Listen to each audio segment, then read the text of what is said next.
시간이 되었으므로 2026년 6월 4일 목요일 아침 예배를 시작하겠습니다. 다 같이 주의 기도로 시작합니다. 하늘에 계신 우리 아버지여, 이름이 거룩히 여김을 받으시오며 나라가 임하옵시며 뜻이 하늘에서 이루어진 것 같이 땅에서도 이루어지이다. 오늘날 우리에게 일용할 양식을 주시옵고 우리가 우리에게 죄 지은 자를 사하여 준 것 같이 우리의 죄를 사하여 주시옵고 우리를 시험에 들게 하지 마시옵고 다만 악에서 구하옵소서. 나라와 권세와 영광이 아버지께 영원히 있사옵나이다. 아멘. 거룩하시고 자비로우신 하나님 아버지, 하나님의 크신 사랑을 진심으로 감사드립니다. 우리에게 영원한 생명을 허락하셔서 하나님의 자녀로 인쳐주심을 감사합니다.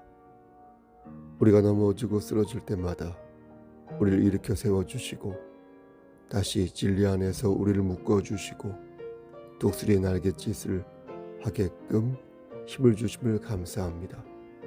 하나님, 오늘도 그러한 약속을 근거로 이기는 자가 될 수 있도록 하시고 열매 맺는 삶을 살 수 있도록 은총 베풀어 주시옵소서.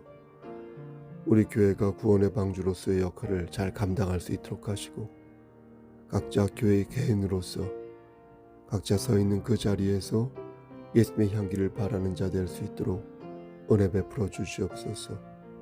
우리의 자녀와 부모님과 형제 자매들이 말씀 안에서 승리할 수 있도록 하시고 생명의 성령의 전신갑주에 힘입어 악한 마귀가 쳐놓은 올가미에 빠져들지 아니하도록 은총 베풀어 주시옵소서.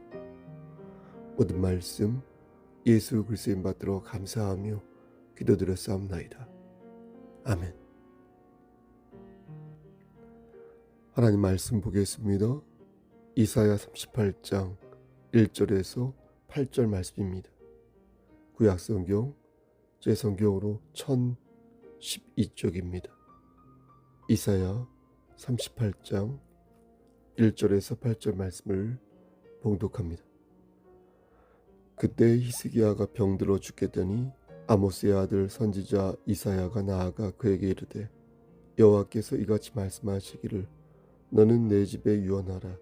내가 죽고 살지 못하리라 하셨나이다 하니 히스기야가 얼굴을 벽으로 향하고 여호와께 기도하여 이르되 여호와여 구하오니 내가 주 앞에서 진실과 전심으로 행하며 주의 목전에서 선하게 행한 것을 기억하옵소서 하고 히스기야가 심히 통곡하니 이에 여호와의 말씀이 이사야에게 임하여 이르시되 너는 가서 히스기야에게 이르기를 내 조상 다윗의 하나님 여호와께서 이같이 말씀하시기를 내가 내 기도를 들었고 내 눈물을 보았노라. 내가 내 수완에 15만을 더하고 너와 이 성을 아수르 왕의 손에서 건져내겠고 내가 또 이 성을 보호하리라. 이는 여호와께로 말미암는 너를 위한 징조니 곧 여호와께서 하신 말씀을 그가 이루신다는 증거이니라. 8절 보라, 아하스의 해시계에 나아갔던 해 그림자를 뒤로 10도를 물러가게 하리라 하셨다 하라 하시더니 이에 해시계에 나아갔던 해의 그림자가 10도를 물러가니라. 아멘. 하나님 이 말씀을 들어 사용하여 주시옵소서. 예수님 이름으로 기도드렸습니다.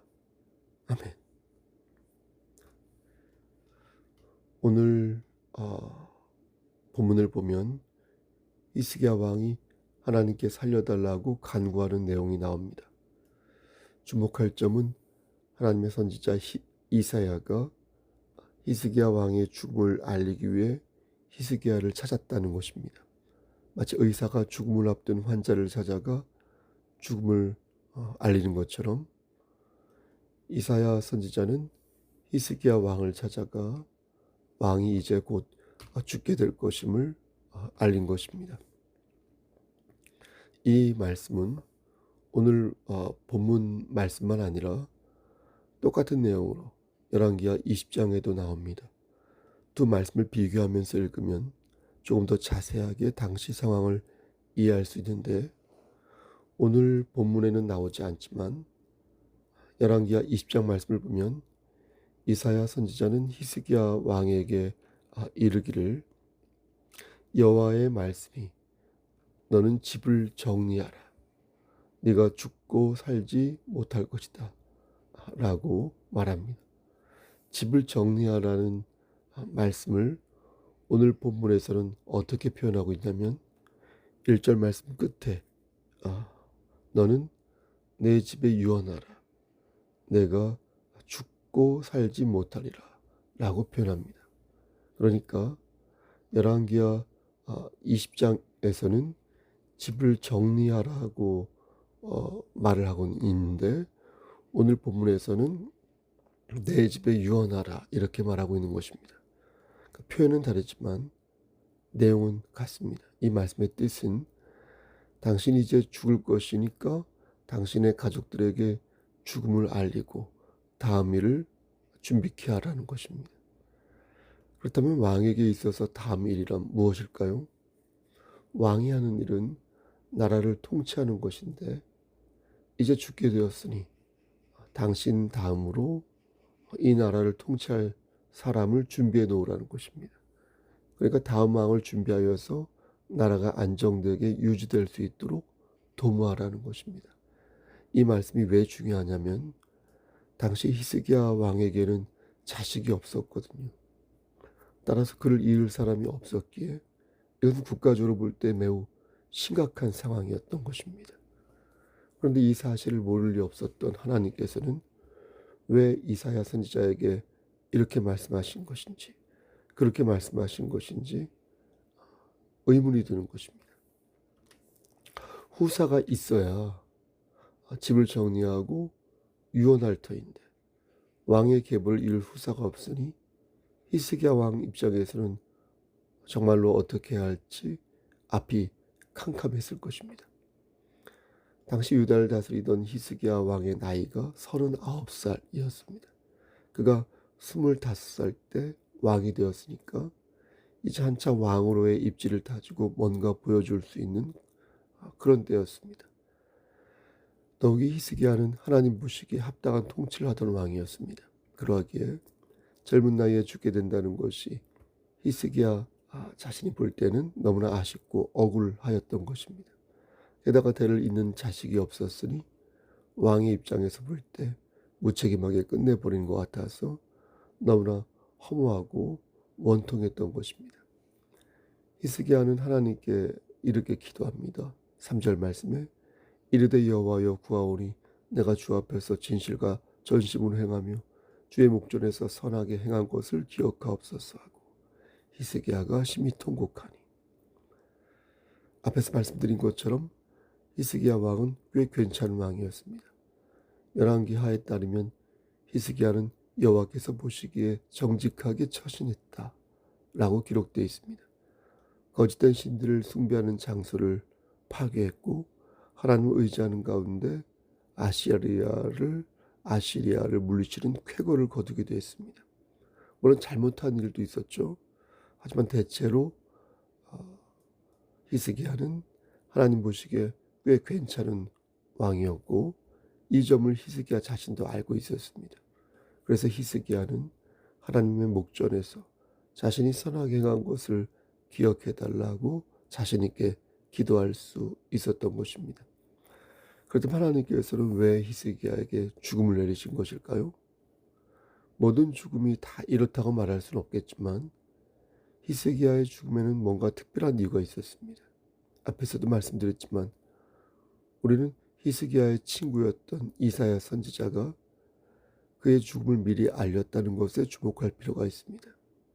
그냥 어느 날 죽게 할 수도 있었는데도 하나님께서는 그의 죽음을 히스기야에게 미리 말씀해 주신 것입니다. 이것은 뭔가 하나님이 하실 말씀이 있었다는 것이고 이 안에 특별한 하나님의 섭리가 있다는 것을 우리는 예측해 볼 수 있습니다. 그 외에 한 가지 증거가 더 있는데 그게 바로 5절 말씀이 되겠습니다. 5절 말씀에 너는 가서 히스기야에게 이르기를 내 조상 다윗의 하나님 여호와께서 이같이 말씀하시기를 내가 너희 기도를 들었고 너희 눈물을 보았노라 내가 내 수하에 15년을 더하고. 이 말씀을 자세히 보면 하나님께서 당신의 성품을 말씀하는 대목에서 다윗의 하나님이라는 표현을 하는 것을 봅니다. 다윗의 하나님이란 다윗과 언약하신 하나님을 뜻합니다. 하나님께서는 다윗의 계보를 통하여 이스라엘을 지키시고 그 언약이 내려와 장차 예수 그리스도의 언약이 되게 하셨습니다. 그런데 만일 히스기야가 39살에 죽게 되면 후사가 없어서 그 계보가 끊기게 되고 결국 다윗의 계보가 끊어지게 되어 여러분 어떻게 되겠습니까? 하나님과의 언약까지도 파괴되고 마는 것입니다. 따라서 다윗의 하나님이 되시려면 히스기야는 반드시 자신의 계보를 이을 후사가 나오기 전은 죽어서는 아니 되는 것입니다. 여기에 오늘 강설의 핵심이 있습니다. 하나님께서는 왜 그의 죽음을 알리셨는지, 하나님께서 진정 그에게 원하시는 것이 무엇인지 우린 이 말씀을 통해 하나님의 뜻을 발견할 수 있는 것입니다. 여러분 그렇다면 그것이 무엇이겠습니까? 하나님께서는 히스기야 왕이 당신을 의지하기를 원하셨습니다. 그래서 다윗의 하나님으로서 그 계보가 이어지기를 바라셨습니다. 아브라함에게 후사를 허락하셔서 이삭을 주시고 이삭에게 후사를 주셔서 야곱을 주시고 야곱에게 후사를 허락하셔서 요셉을 주시고 그 요셉이 장차 애굽의 총리가 되고 그 애굽에서 모세가 출애굽을 하여 이스라엘 백성들을 가나안 땅으로 데리고 가면서 이스라엘의 초대왕 사울이 나오고 다윗이 그 다음에 나오고 그리고 히스기야를 거쳐 장차 예수 그리스도까지 이어지는 대장정의 역사를 히스기야가 기억하기를 원하셨습니다. 그래서 그의 기도를 통하여 그 뜻을 다시 새기시고 다시 그 뜻을 이룰 것을 보여주신 것입니다. 히스기야는 하나님께 매달렸습니다. 생명을 연장해달라고 간곡히 부르짖었습니다. 만약 하나님께서 이사야 선지자를 통해 죽음을 통보하지 않으셨다면 그는 이러한 기도를 하지 않았을 것입니다. 언제 죽을지 몰랐을 것이기에 그는 하나님께 통곡의 기도를 하지 않았을 것입니다. 하지만 하나님께서는 그가 통곡의 기도를 하기를 원하셨습니다. 그래서 당신을 의지하는 왕이 되기를 원하셨습니다. 그래서 그에게 죽음의 그림자를 보여주신 것이고 그는 죽음의 그림자 앞에서 하나님 앞에 무릎을 꿇고 간청할 수 있었던 것입니다. 여러분, 우리도 마찬가지 아닐까요? 하나님께서 이사야 선지자에게 히스기야의 죽음을 알리셨던 것처럼 우리도 누군가에게서 우리의 비밀을 들을 수 있지 않겠습니까? 그가 의사일 수도 있고 목사일 수도 있고 또 친구일 수 있고 또 그가 갑작스럽게 사고로 죽은 내 이웃이 될 수도 있습니다. 우린 누군가에서 그 소식을 듣고 또 신호를 접하며 이제 곧 나에게 당도할 죽음을 준비할 수 있는 것입니다. 여러분, 그렇다면 하나님께서는 우리에게 무엇을 원하시겠습니까? 히스기야에게 원하였던 그 간절함을 우리에게도 원하지 않으실까요? 정오의 태양같이 밝게 떠있는 우리의 삶 속에도 이제 곧 먹구름이 몰려와 비를 뿌릴 것이니 너희는 간절한 마음으로 그때를 준비하라고 말씀하지 않으실까요? 여러분, 죽음은 먼 곳에 있지 않습니다. 슬픔은 남의 일이 아닙니다. 우리는 종말을 향하여 달려가고 있으며 천국은 머지않아 이 땅에 도래할 것입니다. 바라건대 하나님을 의지하는 것만이 우리가 살 수 있는 유일한 방책임을 우리는 잊지 말아야겠습니다. 하나님께서 지금 우리를 살리신 이유는 분명한 이유가 있기 때문입니다. 내가 지금 숨쉬고 있는 이유는 삶에 분명한 이유가 있기 때문입니다. 우린 그냥 왔다가 그냥 가는 존재가 아닙니다. 하나님을 모르는 사람들은 이 땅에 자신의 이름을 남기고자 합니다. 하지만 그것은 부질없는 일이요 허망한 일에 불과합니다. 하나님 믿는 자는 자신의 이름을 남기기보다 하나님의 일을 이름을 남기고자 노력합니다. 복음을 전하는 데 애쓰며 그리스도의 사랑을 심는 데 힘씁니다. 여러분은 어제 하루 어떻게 보내셨습니까? 얼마나 의미 있는 일을 하셨습니까? 하나님께서 우리에게 원하시는 것은 하나님의 일입니다. 세상의 일은 하나님의 일에 부가된 것일 뿐 우리의 중심이 될 수 없습니다. 그러므로 존재 이유를 찾으시기를 바랍니다. 왜 숨쉬고 있는지, 왜 여기에 내가 있는지, 우리가 서 있는 그 자리에서 존재론적인 이유를 찾으시기를 바랍니다. 하나님은 여러분을 사용하시길 원하십니다. 여러분들을 들어 신앙의 계보를 이으시기를 원하시며 하나님의 나라를 확장하시기를 원하십니다. 부디 간절한 기도로 하나님의 뜻을 물으시면서 하나님의 긍휼하심과 자비를 구하는 오늘 하루가 되시기를 바라겠습니다.